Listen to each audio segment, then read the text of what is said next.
Welcome to another edition of Tampa Bay Insiders, where we get to profile some of the movers and shakers in town. Today, we're very fortunate to have with us Commissioner Sandy Murman, who is going to talk to us and let us know about her background and some of her thoughts about what's going on in Hillsborough County. So welcome, Sandy. So glad you could, Commissioner, welcome. So glad you could be here. Thank you for the invitation. So I'm going to start with asking you, you're not a Tampa native, are you? No. Okay, so where are you from? Where'd you grow up? I'm from Indianapolis, Indiana, born and raised, came here right from college. So, Where did you go to school? In Indiana? Went to Indiana University. And you studied what? Business marketing. Oh, well, you need that for no matter what you do. It's interesting because I started off in pre-med and the science got a little tough for me. So I went into business. My dad, his dad started a family business back in the 40s, and I thought that would be something I would go into. My dad had all girls, so I would be the token child that would take over the family business. But it was interesting because I was like one of 5 women in business school. Back then, in the 70s, there were no women in business school. And we were school teachers or... That's true. Nurses. Yes. School teachers. What else could we be? I can't even remember.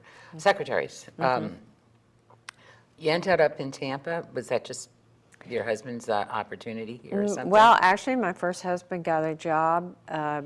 He got recruited out of school in Indiana, and my parents were partially retiring in Venice, so it just worked out perfect. For you to come to Florida, too, and be close to them. And did you come directly into Tampa or Hillsborough County? I did. Actually, the first place I lived was right off of 131st Avenue, is right here by USF, because I was going to take courses. It was a much different neighborhood back then. Oh, yeah, I know. There's been, there's work being done on trying to turn this into the great enterprise zone. We are absolutely reviving that neighborhood. And we're all hopeful about that. I know we're involved a little bit in enterprise zone. So you came down. What were you doing down? Did you have a career down here, too? I did. Actually, I just went ahead and went into sales and marketing. Went to work for Xerox Corporation.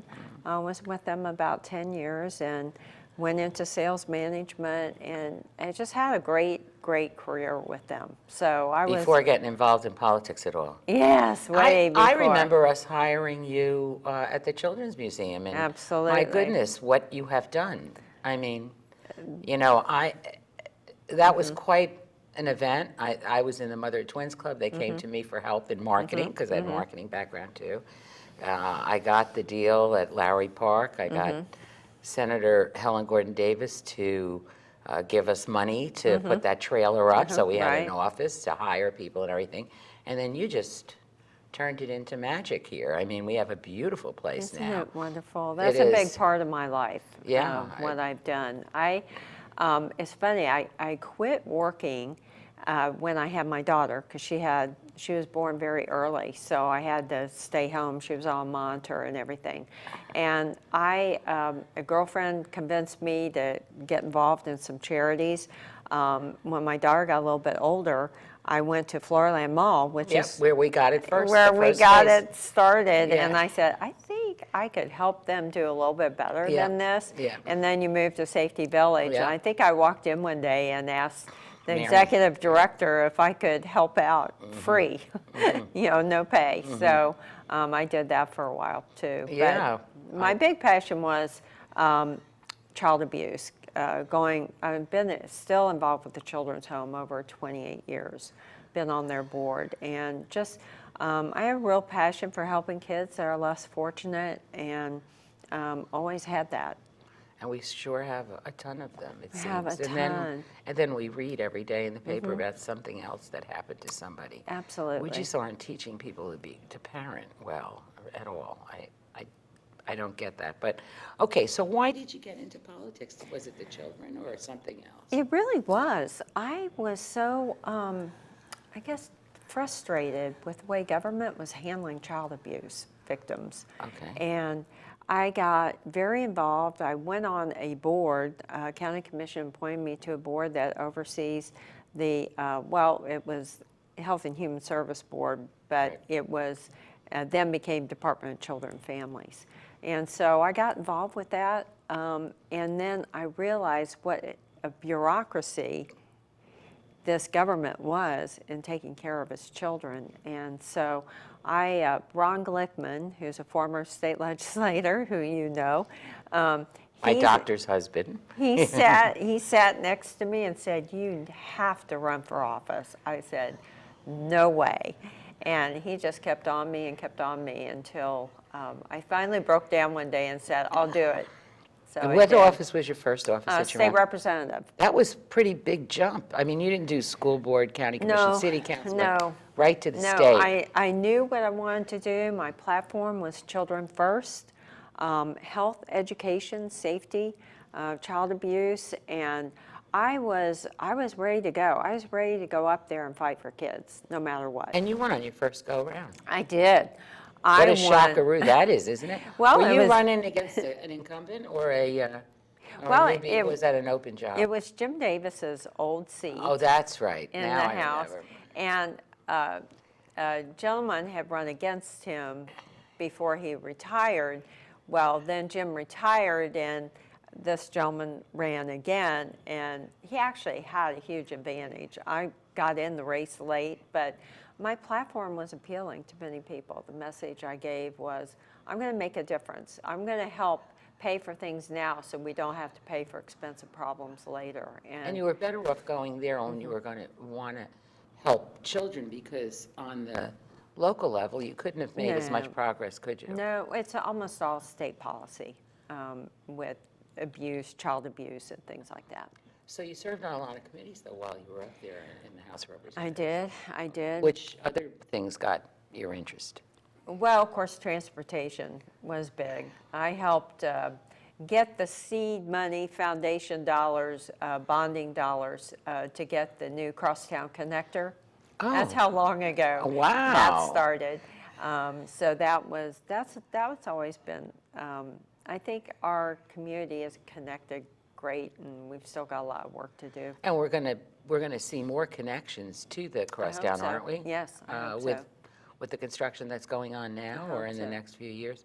But nursing homes, the elderly were big passions of mine, disabled, definitely, and of course, child abuse victims. So those were really four, I guess you call them food groups, or groups of people that I really helped take care of in the legislature. So how long did you serve in the state? 8 years, termed out.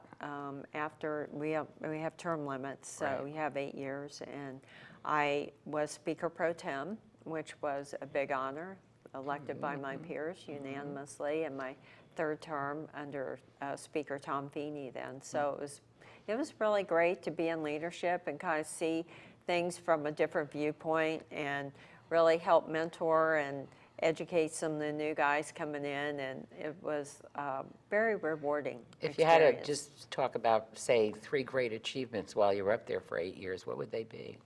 Well, one of them was definitely reforming all the child protection laws in the state. Like we have community-based care today. Ecker Community Alternatives Oh, yes. is in Hillsborough Kids.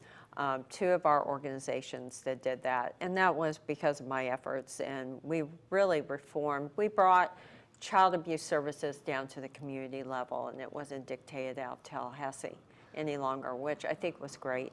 The abandoned Because baby. there's such different needs in different communities, correct? Absolutely. Yeah, okay. The abandoned baby bill was huge for me. Oh, you did that. I Yes, remember I that now. did. Yeah, where you can, if you can't handle having a baby, you can bring the baby to a fire station or a Yes, police station. Is it yes. just fire stations? Fire state. Well, now they've changed it, and you can take it to like a hospital emergency room. You can take it quite a few different places. No questions asked. How'd No you come up questions with asked. that idea? Because that was interesting. Well, when I did that bill, we were having a rash of babies being found in dumpsters, and it was really sad. And Yeah. so, got staff together, said we really need to do something about this. And I was very fortunate to be able to be in a position, be in leadership, and get those type of issues That's done. probably changed quite a bit, any of that finding a baby in a dumpster anymore. People, You never really know. I mean, it's hard to really know how many babies are being abandoned and dumped in dumpsters, because if they're found, they're found. if And they're if they're found, not, I mean, we're lucky if we find them. And that's what, and most women, and they're young, most of them are young, who are in these positions of having to decide, you know, they've had this baby and then they're just almost in shock, you know, and they're having to make some really tough decisions. But I think the word is finally getting out, especially in our diverse populations, our Hispanic populations, and getting into the rural areas about these type of issues. yeah, because a lot of people probably don't know about it, They especially don't. those that are undereducated Right. and don't read about any of this. But have we seen a number of babies that are coming into these other places like the I think Friar? since we have done the law, there have been almost 200 babies that have been saved.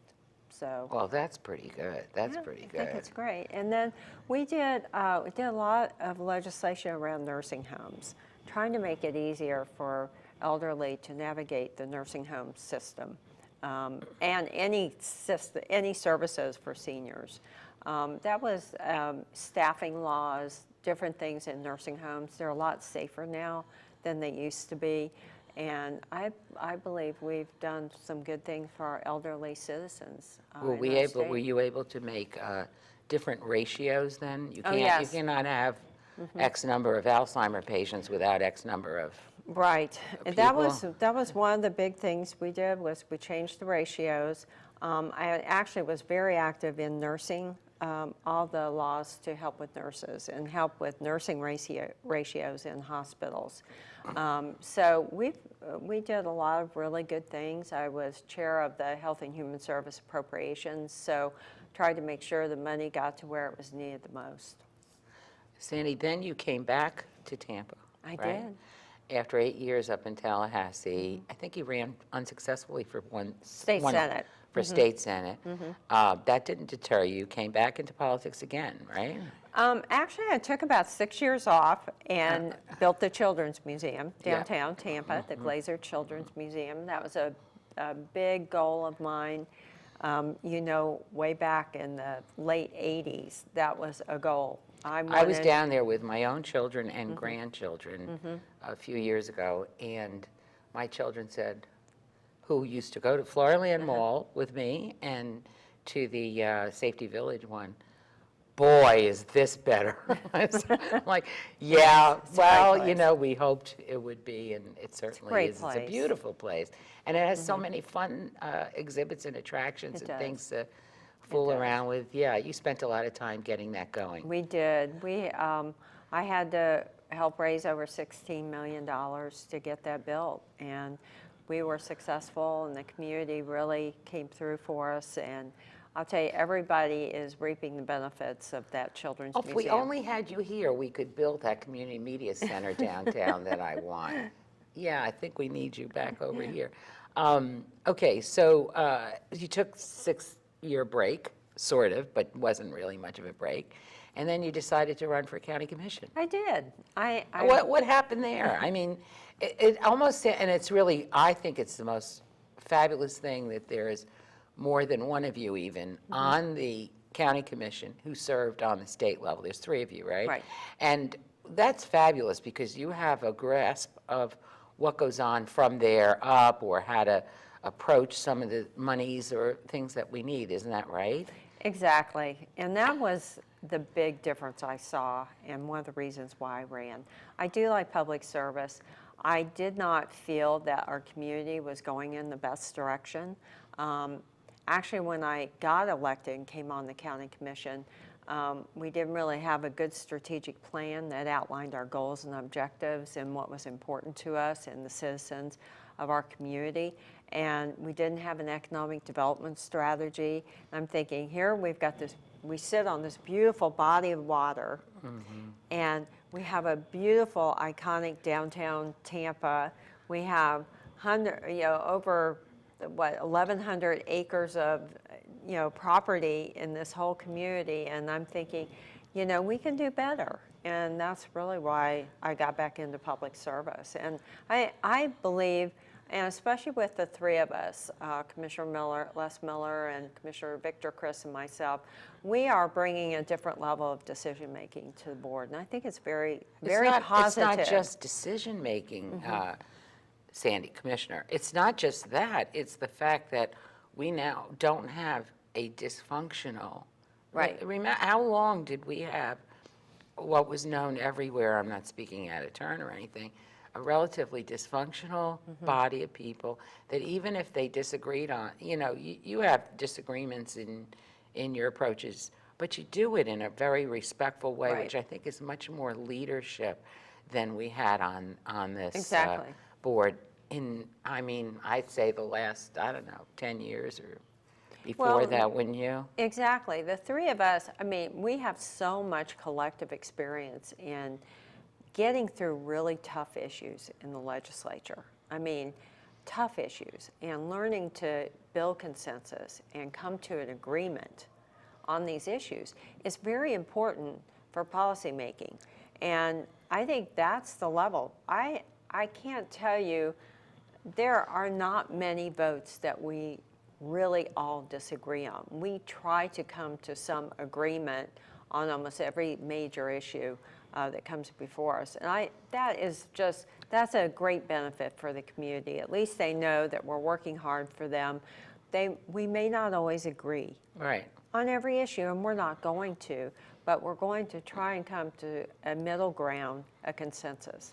This is all okay because you represent the whole community, which of course we all don't agree on things, but could you guys go down and maybe go up and talk to those people in Washington? Because I think most of us are very frustrated that we're not seeing that same direction with our federal people, our senators and congressional people. In Hillsborough County, which is such a big place, really is a big place, and diverse too. You've got country, agriculture. You got, so many things going on. The city of Tampa, which has its own more urban properties. What do you see as with your planning and all of that you've been touching on? Well, we've got problems with transportation here, as you know, and we're going to get that solved. We got to get that solved. We are. This is so bad. And as we age, I keep thinking about the day, I told my own mother, you can't drive anymore. Of course, she said, I'm your mother. and that's all you have to say.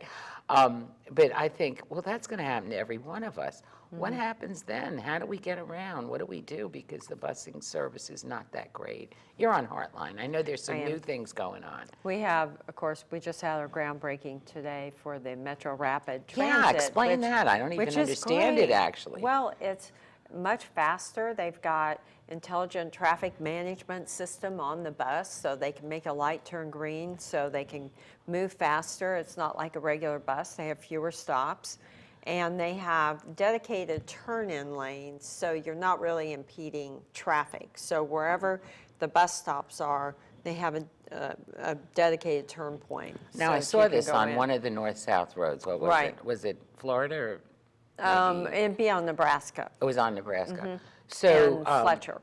Yeah. Okay. So is this a test for making the whole system like that, or is this? No, it's here to stay. That's here to stay. It's not a pilot project, and we do plan to build more links to that. We plan to have an east-west corridor. This links Hidden River Parkway through USF, down Fletcher, all the way into downtown. Well, now we need to link downtown to the airport, and that will be the next leg that I hope we will get funded. Then we'll have another link out to Brandon. We'll have other links that will develop over time.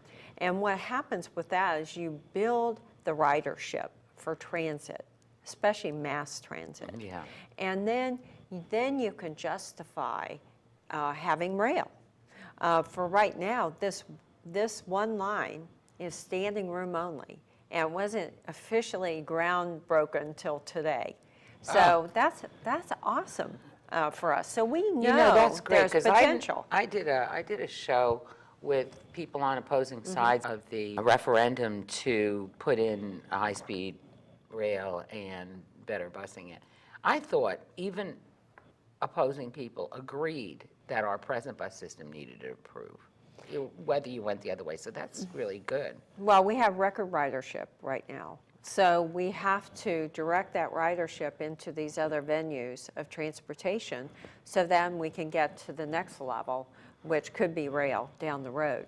But I think the whole thing is that our community has so much potential.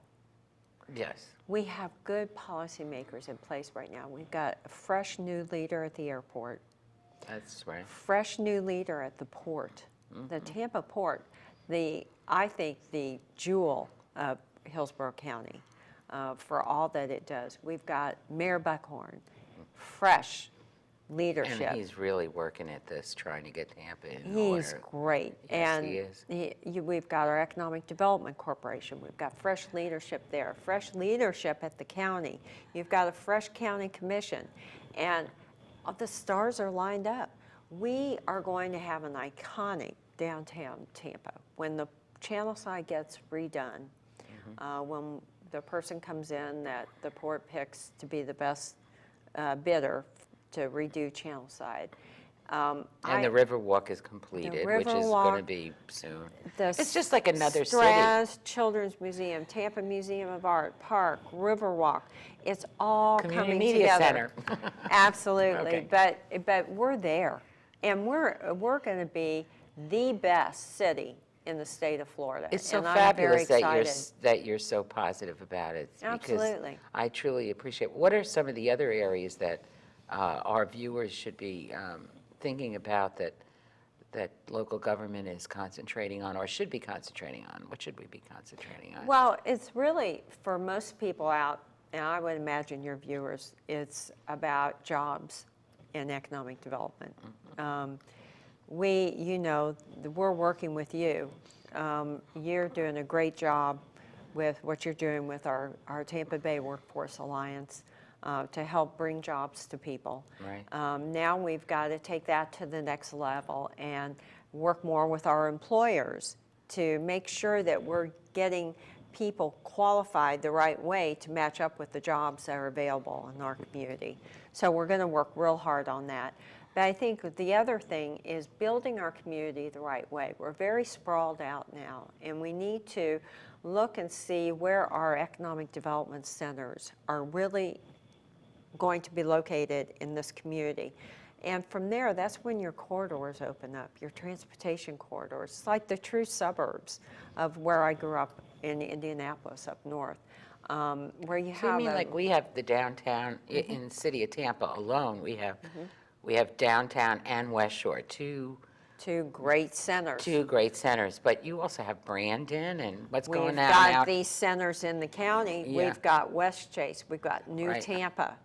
We've got That's true. USF. The whole 75 corridor from Big Bend and Ruskin all the way down to New Tampa is a huge opportunity of economic development for us. Medical technology, manufacturing. Look at Big Bend, all that can develop there. They're building a new hospital down in South County, and we're looking at a possible ferry service to take MacDill employees over That to sounded so MacDill. good. So the stars are lining up. This will be the best community to live in, and we're going to take advantage of our water for the first time.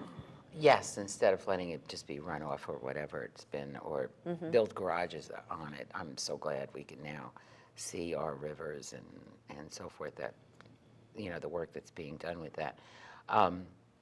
In terms of this, getting employers lined up with the right employees, is this just a natural occurrence that people worked for certain kinds of companies for a long time, then those companies eventually failed, and now they have to learn some new skill, especially since we've become so technologically advanced?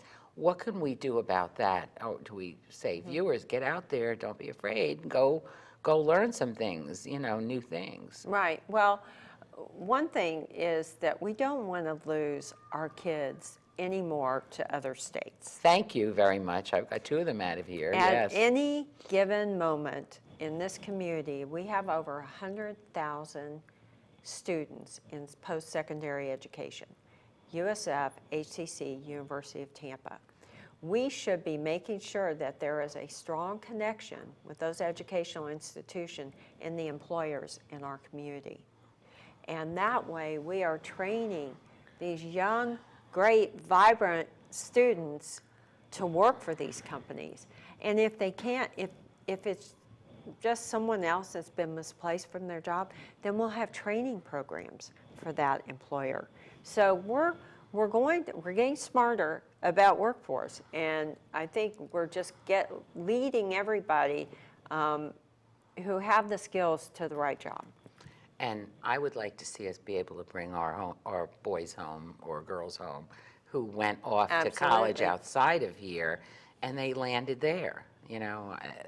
That's what happens to most And of us. developing our- have them come back here. That's right, and developing our economic development centers that, like around USF, where we're going to have medical and technology there. We'll have huge economic centers, and we start up businesses where the county is investing heavily in those. We feel education is one of the most important attributes we have in this county. We need to use it. We need to get our not lose those students, but we need to develop our economic development centers with the right businesses so that those kids will want to stay here and get employed here. Thanks so much for coming down and seeing us and telling us about your background. We really appreciate it, and we totally appreciate your giving us your view of what's going on in Hillsborough County and how we can keep an eye on what our future. Thank you all for tuning in. We'll see you next time.